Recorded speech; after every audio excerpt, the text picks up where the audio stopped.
There is some evidence in behavioral economics that when the people are not looking only at the actual real value, they're also looking at nominal value. So things like big numbers do matter. You have psychological pricing. There are companies that are consciously trying to break the connection in the user's brain between the dollar value of the item and the money that you're spending. So definitely the virtual currencies wouldn't go away. Companies would still use them to try to obfuscate the value of the cost of the goods they're selling.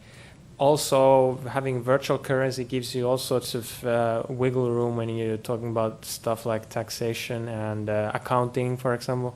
Do you need to show virtual currency that you've issued as a liability on your asset sheet or not? I mean, if it's called funny money or something like that, you can probably get away with not putting it in the assets. But if it's real dollars you're accepting as deposits, you probably can't get away with it. Funny money, wasn't that the Icelandic krona? Right.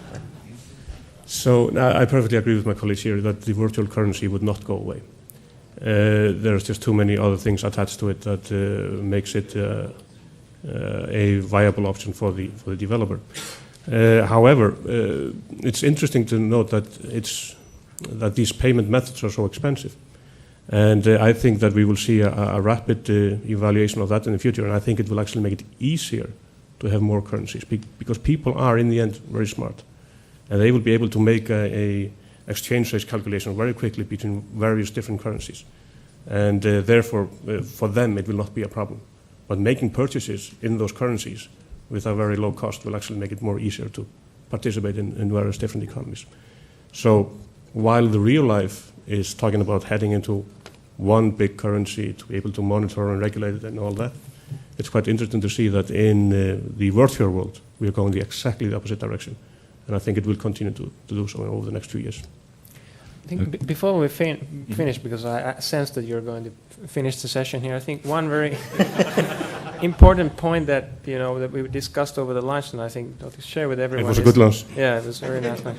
Well, is that when you're applying economics in game design, virtual worlds, virtual economies, it's a little bit different from optimizing a real economy, because the source of welfare, what's fun, what creates happiness for people is a bit different. So in real markets, we try to optimize the information flow, have maximum information so that trading is as efficient as possible. Whereas in EVE Online, for example, there are artificial limits to information flow precisely in order to create slight imperfections that provide chances for fun and gaming the market, defrauding the other player, or doing arbitrage and questing for that information which is valuable. So when you're designing a virtual economy, you can't just take everything directly from the sort of economics the textbook is going to be directed entirely at, different problem. Yeah, a completely different problem, which is maximizing efficiency, and that's not what you want to do. So it was a great